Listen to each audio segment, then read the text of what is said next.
വിശേഷം? സുഖല്ലേ? അപ്പൊ ഞങ്ങളുടെ 10ാം ക്ലാസ്സിലെ പരീക്ഷയൊക്കെ കഴിഞ്ഞു. അടിപൊളിയായിരുന്നു. പരീക്ഷ കഴിഞ്ഞതിന്റെ ആ ഒരു സന്തോഷത്തിലാണ് ഞാനിപ്പം. പക്ഷെ എന്താ വിഷമം എന്ന് ചോദിച്ചാൽ കൂട്ടുകാരെല്ലാം പോയി. 3 വർഷം നമ്മുടെ ഒപ്പം ഉണ്ടായിരുന്ന കൂട്ടുകാരൊക്കെ പോയി. ഇനിയൊക്കെ എന്നാ അവരെ കാണാൻ നമുക്ക് അറിയില്ല.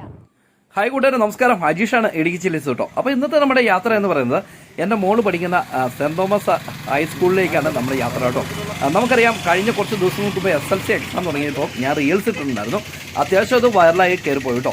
അപ്പോൾ ഇന്ന് SLC എക്സാമിൻ്റെ ലാസ്റ്റ് ദിവസമാണ്. ഇന്നലെ നമ്മുടെ ഗവൺമെൻറ് ഒരു നിയമം ഇറക്കി, കാരണവന്മാർ നേരിട്ട് വന്ന് കുട്ടികളെ സ്കൂളിൽ നിന്ന് കൂട്ടിക്കൊണ്ട് പോകണമെന്ന്. അപ്പോൾ അതൊരു നല്ല നിയമമാണെന്ന് എനിക്ക് തോന്നി ഇന്നത്തെ കാലഘട്ടത്തിൽ കേട്ടോ. വീട്ടിൽ TV വെക്കാൻ സത്യത്തിൽ പേടിയായി തുടങ്ങിയില്ലേ? ഇന്നത്തെ വാർത്തകളൊക്കെ കേൾക്കുമ്പോൾ ഇതൊക്കെ നല്ല കാര്യമാണെന്ന് എൻ്റെ മനസ്സിങ്ങനെ പറയുകയാണ്. കാരണം മദ്യവും മയക്കുമരുന്നും കഞ്ചാവും ഒക്കെ ഇന്ന് ചെറിയ കുട്ടികളിൽ പോലും പന്തലിച്ചിരിക്കുന്ന ഒരു കാലഘട്ടത്തിലാണ് നമ്മൾ ജീവിക്കുന്നത്. ആരാണ് ചിറ്റികയും കൊണ്ട് നമ്മുടെ പുറകെ വരുന്നത് എന്നുള്ള കാര്യത്തെക്കുറിച്ച് നമ്മൾ ഭയപ്പാടോടുകൂടി തന്നെയാണ് ജീവിക്കുന്നത് അല്ലേ? അപ്പോൾ അതേ സമയം ഏകദേശം ഒരു 11:15 ഇപ്പം മാതാപിതാക്കളൊക്കെ ഇങ്ങനെ എത്തിയിട്ടുണ്ട്, പല വാഹനങ്ങളിലൊക്കെ ആയിട്ട്. അപ്പോൾ എത്തിയിരിക്കുന്ന മാതാപിതാക്കളെല്ലാം സ്കൂളിൻ്റെ അങ്കണത്തിലേക്ക് വിളിച്ച് കയറ്റിയിട്ടുണ്ട്. അവിടെ എത്തി ഓരോ കാരണവന്മാരുടെ കയ്യിൽ, മാതാപിതാക്കളുടെ കയ്യിൽ അവരവരുടെ കുട്ടികളെ ഏൽപ്പിച്ച് സ്കൂളിൻ്റെ അധികാരികൾ വിടാൻ വേണ്ടിയുള്ള പ്ലാനിലാട്ടോ. അപ്പോൾ അങ്ങനെ നിന്നപ്പോഴാണ് ശരിക്കും പറഞ്ഞാൽ പോലീസ് സ്റ്റേഷനിൽ നിന്ന് പോലീസുകാരും കൂടെ വന്നതിന് ശേഷം മാത്രമേ വിടുള്ളൂ എന്നൊരു മെസ്സേജ് നമുക്ക് കിട്ടുന്നത്. കാരണം അത്ര സ്ട്രിക്റ്റിലാണ്. അതേ പോലീസ് വണ്ടി നമ്മുടെ സ്കൂൾ അങ്കണത്തിലേക്ക് കടന്നു പോകുന്നുണ്ട്. നമ്മുടെ ഇടുക്കി കഞ്ഞിക്കുഴി പോലീസ് സ്റ്റേഷനിലുള്ള പ്രിയപ്പെട്ട നമ്മുടെ പോലീസ് ഉദ്യോഗസ്ഥന്മാരാണ്. അവർ ഈ കഞ്ഞിക്കുഴി പഞ്ചായത്തിലെ 3 സ്കൂളാണ് നിലവിലുള്ളത്. ഒന്ന് സെൻറ് തോമസ് ഹൈസ്കൂള്, മറ്റൊന്ന് SN ഹയർ സെക്കൻഡറി സ്കൂള്, മറ്റൊന്ന് പഴയരികണ്ടം ഹയർ സെക്കൻഡറി സ്കൂൾ കേട്ടോ. ഹയർ സെക്കൻഡറി അല്ല, HS സ്കൂള്. അപ്പം ഇതിലത് പഴയരികണ്ടം മാത്രം നമ്മുടെ വീഡിയോയിൽ ഇതുവരെ വന്നിട്ടില്ല. നമുക്ക് എപ്പോഴെങ്കിലും പോയി അവിടെ ഒരു വീഡിയോ കവർ ചെയ്യാം കേട്ടോ. അപ്പോൾ സ്കൂളിൽ നിന്ന് വന്ന നിർദ്ദേശങ്ങളെല്ലാം നൽകി പോലീസ് വാഹനം തിരിച്ചു പോകുന്ന കാഴ്ചയാണ്. അതിനുശേഷമാണ് വന്ന മാതാപിതാക്കളുടെ കയ്യിലേക്ക് കുട്ടികളെ കൊടുത്ത് പറഞ്ഞു വിടുവാൻ വേണ്ടി തുടങ്ങിയത്. നമ്മുടെയൊക്കെ ചെറുപ്പകാലത്ത് ഇങ്ങനെയൊന്നും അല്ലായിരുന്നു. പരീക്ഷ കഴിഞ്ഞാൽ തോട്ടിലും പുഴയിലും മരത്തേലും ഒക്കെ ചാടി കയറി കളിയും കഴിഞ്ഞ് ഒരു വൈകുന്നേര സമയത്തൊക്കെ ആയിരുന്നു വീട്ടിലെത്തിക്കൊണ്ടിരുന്നത്. അന്ന് കഞ്ചാവും മയക്കുമരുന്നൊക്കെ അങ്ങനെ അത്ര അങ്ങ് കണ്ടില്ലായിരുന്നല്ലോ. ശരിക്കും പറഞ്ഞു കഴിഞ്ഞാൽ നാടും നാട്ടുകാരെല്ലാം ഒന്നിക്കേണ്ട സമയം അതിക്രമിച്ചു കേട്ടോ.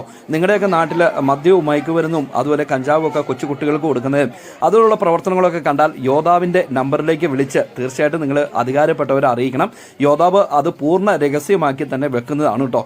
അപ്പോൾ എന്താണെങ്കിലും എക്സാം ഒക്കെ കഴിഞ്ഞ് മാതാപിതാക്കൾ ഇങ്ങനെ കുട്ടികളെ കൂട്ടിക്കൊണ്ട് പോകുന്നുണ്ട്. ടീച്ചർമാരൊക്കെ അങ്ങനെ കെട്ടിപ്പിടിച്ച് ആശംസകളൊക്കെ പറഞ്ഞ് കുട്ടികളെ അയക്കുന്ന ഒരു മനോഹരമായ കാഴ്ച നമുക്ക് കാണാൻ പറ്റും. നമ്മുടെ ആളും അങ്ങനെ എത്തിയിട്ടോ. അല്പം സങ്കടത്തോടു കൂടിയാണ് വരുന്നത്. കൂട്ടുകാരെ പിരിഞ്ഞതിന്റെ ഒരു സങ്കടം ഉണ്ട് കേട്ടോ. എങ്ങനെയുണ്ടായിരുന്നു?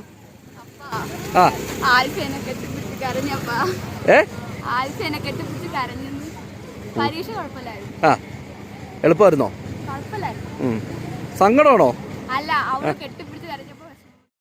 സാരമില്ല. ആൽഫി മോളുടെ കൂട്ടുകാരി മാത്രമല്ല കേട്ടോ, ഞങ്ങളുടെ കുടുംബത്തിൻ്റെ ഒരു മോളും കൂടിയായിരുന്നു ആൽഫി. അതാണ് അദ്ദേഹത്തിന് അത്ര സങ്കടമായത്. മറ്റ് കുറച്ച് കൂട്ടുകാരും കൂടെ ഇവിടെ ഉണ്ട്. അവരെയൊക്കെ കാണിച്ചു തരാമെന്ന് പറഞ്ഞുകൊണ്ട് ഇടയ്ക്ക് എപ്പോഴോ വീണ്ടും മുങ്ങി. അവരെല്ലാം വിളിച്ചുകൊണ്ട് ഇതേ വരുന്നുണ്ട്. പിന്നെ ഞങ്ങൾ ടീച്ചർമാരോടൊക്കെ നന്ദി പറഞ്ഞ് താങ്ക്സ് പറഞ്ഞ്, ഉള്ള ടീച്ചർമാർ, എല്ലാ ടീച്ചർമാരൊന്നും സ്കൂളിലില്ലായിരുന്നു, മറ്റ് സ്കൂളിലേക്ക് മാറിപ്പോയില്ലോ എക്സാമിന് വേണ്ടി.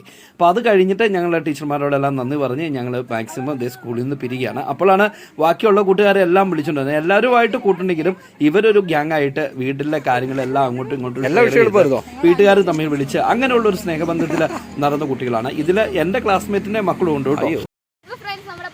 പരീക്ഷയൊക്കെ കഴിഞ്ഞ് അടിച്ചു പൊളിച്ച് പരീക്ഷ എഴുതി. കുറച്ച് പാടൊക്കെ ഉണ്ടായിരുന്നു. എന്നാലും ആ പരീക്ഷ കഴിഞ്ഞുള്ള ത്രില്ലിലാണ് ഇനിയിപ്പം 2 മാസമല്ല 3 മാസം ലീവുണ്ട്.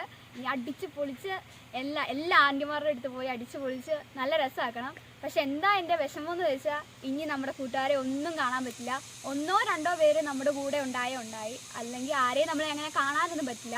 അതോർത്ത് നല്ല വിഷമമുണ്ട്. പിന്നെ 3 വർഷം ഞങ്ങൾ അതുപോലെ അടിച്ചു പൊളിച്ച് കൂട്ടും കൂടി എല്ലാം നടന്നത് പെട്ടെന്ന് ഒരു ഇതായപ്പോഴത്തേനും പെട്ടെന്ന് എല്ലാവരും പിരിഞ്ഞു പോയപ്പോൾ ഒരു സങ്കടമായി. ഏറ്റവും കൂടുതൽ സങ്കടം എന്ന് പറഞ്ഞാൽ എൻ്റെ കൂടെ LKG മുതൽ പഠിച്ച ഒരു കൂട്ടുകാരി ഉണ്ടായിരുന്നു, ആൽഫി എന്നാണ്. ഇതിന് മുന്നേ നിങ്ങൾ വീഡിയോയിലൊക്കെ കണ്ടിട്ടുണ്ടാവും.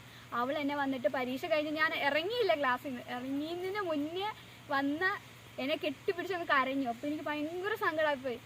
എന്താ പറയുന്നതെന്ന് അറിയില്ല, ഭയങ്കരമായിട്ട് സങ്കടമായിപ്പോയി. കാരണം LKG മുതൽ നിന്നുള്ള ഒരു ബോണ്ടിങ് എന്ന് പറയുന്ന 10ാം ക്ലാസ് മുതൽ LKG മുതൽ 10ാം ക്ലാസ് വരെ എന്ന് പറയുന്ന ഒരു ബോണ്ട് അത് ഭയങ്കര വലുതാണ്. അതിനകത്തുനിന്ന് അവൾ പെട്ടെന്ന് ഇനി ഇല്ലയെന്ന് ഓർക്കുമ്പോൾ, അവൾ വേറെ സ്കൂളിലേക്ക് പോകുന്നോന്ന് ഓർക്കുമ്പോൾ ഒരു സങ്കടമുണ്ട്. എന്നാലും ഇനി എന്നാ ചെയ്യുന്നത് എനിക്ക് അറിയില്ല. അവൾ ഭയങ്കരമായിട്ട് കരഞ്ഞപ്പം എനിക്ക് ഭയങ്കരമായിട്ട് വിഷമമൊക്കെ വന്നു, ചെറിയൊരു സങ്കടമൊക്കെ വന്നു. പിന്നെ എനിക്ക് വേണ്ടി പ്രാർത്ഥിച്ച എൻ്റെ എല്ലാ കൂട്ടുകാർക്ക് ഒരുപാട് നന്ദിയുണ്ട്. പരീക്ഷയൊക്കെ കുഴപ്പമില്ലായിരുന്നു.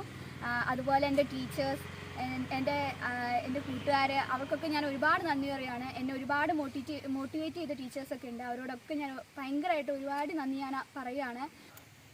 അതുപോലെ എനിക്ക് പഠിക്കാൻ എന്നെ സഹായിച്ചതും എനിക്ക് ബുദ്ധി തന്നതും, പരീക്ഷയ്ക്ക് നമ്മളൊരു കാര്യം മറന്നുപോയാൽ അത് പെട്ടെന്ന് മെമ്മറിയിലേക്ക് തന്നില്ലെങ്കിൽ ആ പരീക്ഷയുടെ ആ ഒരു A+ അവിടെ പോയാൽ മതിയായിരിക്കും. പക്ഷേ എനിക്ക് അതെല്ലാം ദൈവം എനിക്ക് തന്നു. അതിനോർത്ത് ഞാൻ ദൈവത്തോട് നന്ദി പറയുന്നു, എല്ലാവരോടും നന്ദി പറയുന്നു. Thank you. അപ്പോൾ ഫ്രണ്ട്സ്, ഈ വീഡിയോ ഇത്രേ ഉള്ളൂ. എല്ലാവർക്കും ഈ വീഡിയോ ഇഷ്ടപ്പെട്ടെങ്കിൽ എല്ലാവരും സബ്സ്ക്രൈബ് ചെയ്യുക, ലൈക്ക് ചെയ്യുക, അതുപോലെ കമൻറ്റ് ചെയ്യുക. നിങ്ങളുടെയൊക്കെ 10ാം ക്ലാസ്സും +2 പരീക്ഷ എങ്ങനെയുണ്ടെന്ന് താഴെ കമൻറ്റ് ചെയ്യണം കേട്ടോ. അപ്പോൾ ടാറ്റാ.